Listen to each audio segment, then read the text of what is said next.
आप हर कील जो ठोक रहे हो वो सरकार के ताबूत में कील है।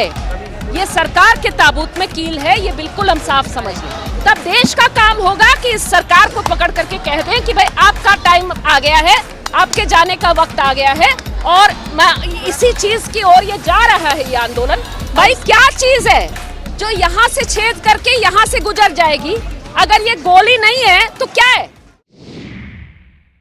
मार्च मंडी हाउस से जंतर मंतर तक जो दिल्ली में आमतौर पे ऐसे ही होता रहता है, इस मार्च से भी मैं दिल्ली पुलिस नहीं कहूँगी, मैं कहूँगी कि अमित शाह डरते हैं। तो अमित शाह को कितना डर लगता है वो आज हम लोग को पता चल रहा है। और आमतौर पे तानाशाह इसी तरह से डरपोक होते हैं।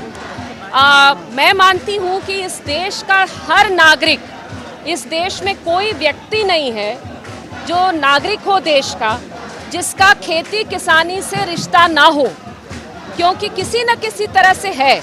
गांव में हमारे लोग रहते हैं, या तो यहाँ जो पुलिस के लोग हैं उनसे भी बात करिए। किया है मैंने कई प्रदर्शनों में बातचीत, वो भी आपको बताते हैं कि अरे हम भी तो खेत किसान के ही लोग हैं, हमको नहीं अच्छा लग रहा कि हम जो है पुलिस के खिलाफ, हमको पुलिस से दुश्मनी कराया जा रहा हो।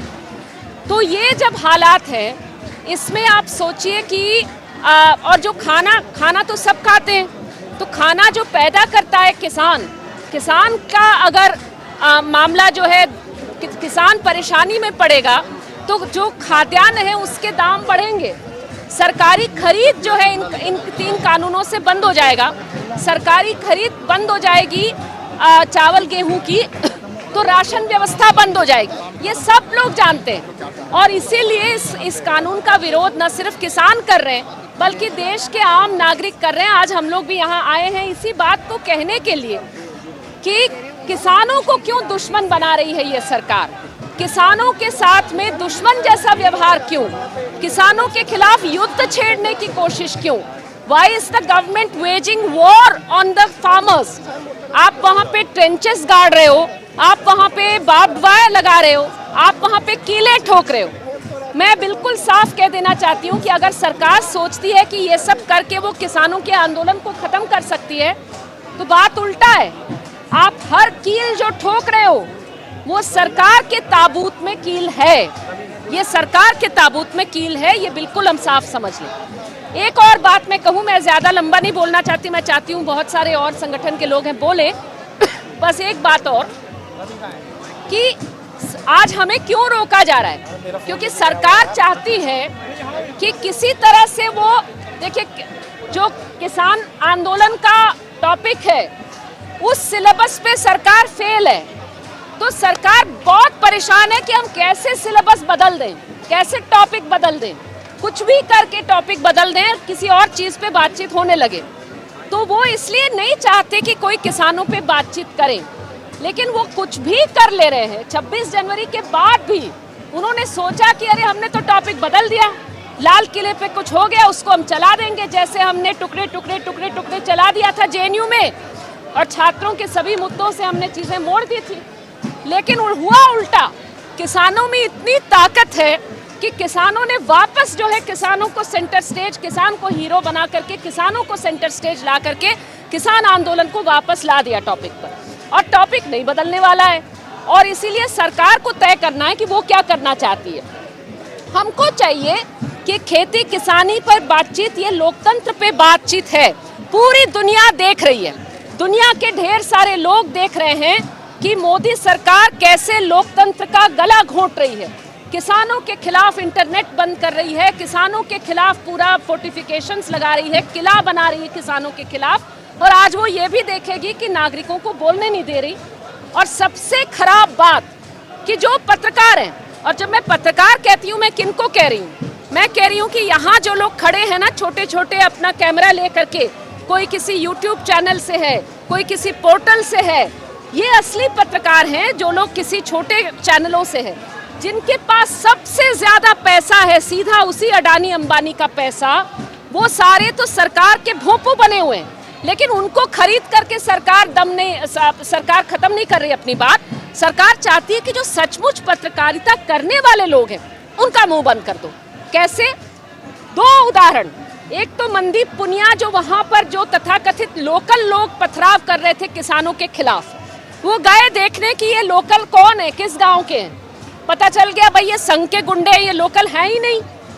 लेकिन सरकार, पुलिस जो उन पथराव करने वालों को अंदर जाने दे रही थी, वो मनदीप को रोक ली, उसको गिरफ्तार कर ली और उसको उस पर केस लगा दी। दूसरा ये कि कैरावैन और वायर जैसे जो पोर्टल है या और भी जो पोर्टल है, जो इस साधारण सवाल को पूछ रहे हैं कि भाई नवरीत नाम के किसान की डेथ हुई आईटीओ पर, जिस दिन आप कह रहे हो हाय हाय तौबा, डेथ किसकी हुई? पुलिस वाले की तो नहीं हुई, नवरीत की हुई।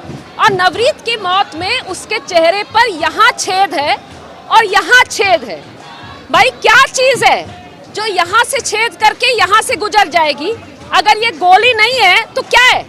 ये सवाल पूछना गुनाह है, ये इसका साधारण जवाब कहना गुनाह है। तो सरकार, मुझे उस फिल्म की याद आ रही है, एक छोटी सी फिल्म है 5 मिनट की, आप लोग तलाशिएगा, इंटरनेट पे मिलेगा। वो ईरानियन फिल्म है, फारसी भाषा में है, लेकिन भाषा समझने की आपको जरूरत नहीं है, इतनी छोटी सी फिल्म है। उसमें है कि 2 + 2 5, तो 2 + 2 तो 4 होता है। सारे बच्चों से लेकिन कहा जाता है क्लास में कि आज से 2 + 2 5, और अगर आपने 2 + 2 4 गिनाया तो आपको गोली मार के खत्म कर देंगे हम। तो यही ये सरकार कह रही है कि मत पूछो भाई कि क्या चीज यहाँ से गुजर से यहाँ से मार रही है, गोली जवाब देना ये मना है, सवाल पूछना मना है। लेकिन हम कह रहे, मैं इसी के साथ अपनी बात खत्म करूंगी कि मुझे लगता है कि इस 6 साल में मोदी सरकार की शायद इतनी बार, पहले तो इस सरकार ने जेएनयू वालों को देशद्रोही कह दिया, फिर डीयू वालों को, फिर बीएचयू वालों को, फिर आईआईटी वालों को, फिर एचसीयू वालों को, सारे छात्रों को, फिर सारे मुसलमानों को तो कहती है, अब सब सिखों को कहने की कोशिश की।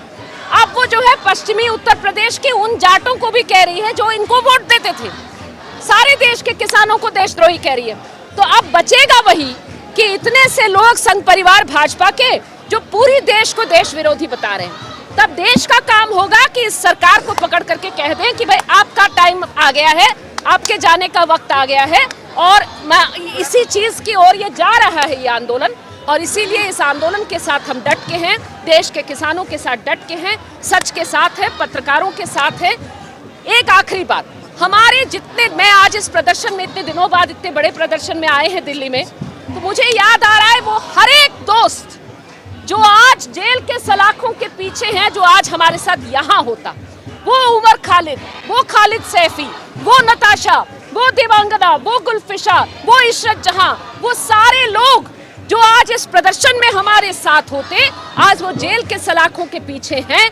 हमारे मन में वो हैं, हमारे साथ वो इस प्रदर्शन में आज शामिल है। उनको जब तक हम छुड़ाएंगे तब तक भी हम सांस नहीं लेंगे। ये आंदोलन जारी रहेगा। इनकलाब जिंदाबाद।